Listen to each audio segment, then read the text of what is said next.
नमस्कार दोस्तों, मैं राजेश दुधानी एडवोकेट आज आपको बताने जा रहा हूं कि मान लीजिए आपने किसी से कोई चेक ले लिया और चेक लेने के बाद में आप उस चेक को विद इन टाइम लिमिट आप उसको प्रेजेंट नहीं कर सके, या फिर चेक देने वाले ने आपको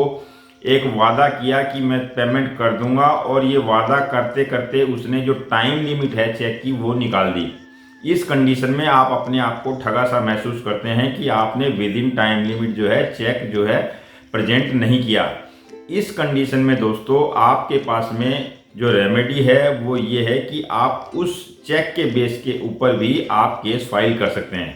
सबसे पहले तो मैं ये बताना चाहूँगा कि मान लीजिए आपने कोई चेक लिया है और सामने वाली पार्टी आपको ये आश्वासन दे रही है कि ये चेक जो है आप डिपॉजिट ना करें, मैं आपको पेमेंट दे दूंगा। उस कंडीशन में आप उसका विश्वास तो जरूर करें, लेकिन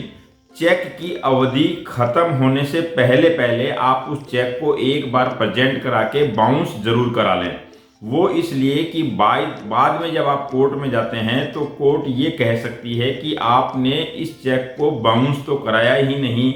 तो आप ये पैसा कैसे मांग रहे हैं। तो उस कंडीशन में इस जो बहस को आप ओवरराइड करने के लिए आप एक बार इसको जो है चेक को डाल के बैंक में आप इसको बाउंस जरूर करा लें, भले ही सामने वाली पार्टी आपको आश्वासन दे रही हो। अब दोस्तों मान लीजिए आपने सपोजेडली उस चेक को बाउंस नहीं कराया और आपके पास वो चेक एज इट इज रह गया और उसकी जो समय अवधि है 3 महीने की वो भी निकल गई। यहाँ पर दोस्तों आपके पास में जो रेमेडी है वो ये है कि आप उस चेक के बेस के ऊपर कोर्ट में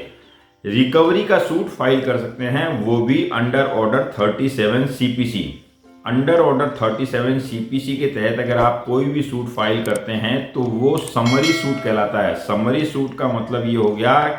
कि उस सूट की जो ट्रायल है वो समरी लेवल पे यानी बहुत ही शॉर्ट लेवल पे होती है, अगर कोर्ट को ऐसा लगता है कि ये जेन्युइन केस है। और समरी ट्रायबल जो केस होते हैं वो विद इन 6 मंथ सेटल भी हो जाते हैं। तो आप जो ही ऑर्डर 37 का सूट फाइल करेंगे तो उसमें एक प्रोसीजर है। प्रोसीजर ये है कि जैसे ही समन्स इशू होते हैं विद इन 10 to 15 डेज जो है सामने वाली पार्टी को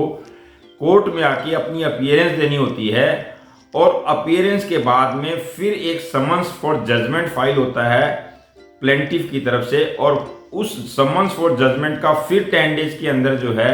सामने वाले पक्ष को यानी डिफेंडेंट को रिप्लाई देना होता है। अगर इन दोनों प्रोसीजर में किसी भी तरह की गलती डिफेंडेंट ने कर दी तो ये जो केस है वो सीधा डिक्री हो जाएगा, सिर्फ इसी बेस पे ऊपर कि जो है पार्टी ने विद इन 10 डेज जो है रिप्लाई नहीं दिया या अपीयरेंस नहीं दी।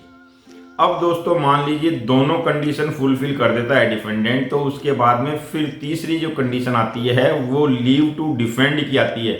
यानी कि डिफेंडेंट को लीव टू डिफेंड फाइल करना है, और डिफेंडेंट के लीव टू डिफेंड पे आर्ग्यूमेंट्स होने के बाद में कोर्ट अगर जस्टिफाइड समझता है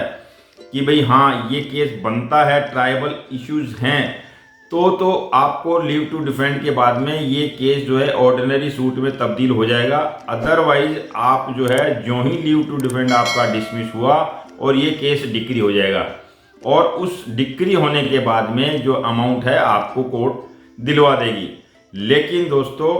यहाँ पर मैं ये कहना चाहूँगा कि आपको जो है ये सारी चीज़ें जो है समयबद्ध तरीके से करनी जरूरी है। अगर आपने ये चीज़ें नहीं की समयबद्ध तरीके से तो आप उस रिकवरी को हासिल नहीं कर सकेंगे। अब दोस्तों जो आप इन्हें जो चेक नहीं डाला तो उस चेक की भी एक टाइम लिमिट है रिकवरी सूट के लिए भी।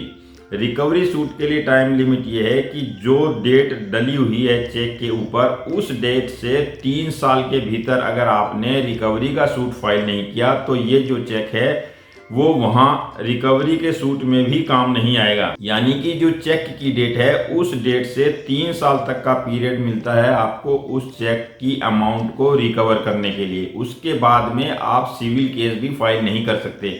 तो जहाँ तक आपके पास में रेमेडी का सवाल है, अगर आपके पास में 138 की जो टाइम लिमिट है वो निकल चुकी है तो आप फिर रिकवरी के केस में जाके अपना वो अमाउंट आप रिकवर कर सकते हैं। वो ऑर्डर 37 में अगर नहीं चलता है केस तो फिर ऑर्डिनरी सूट के तहत भी अगर चलता है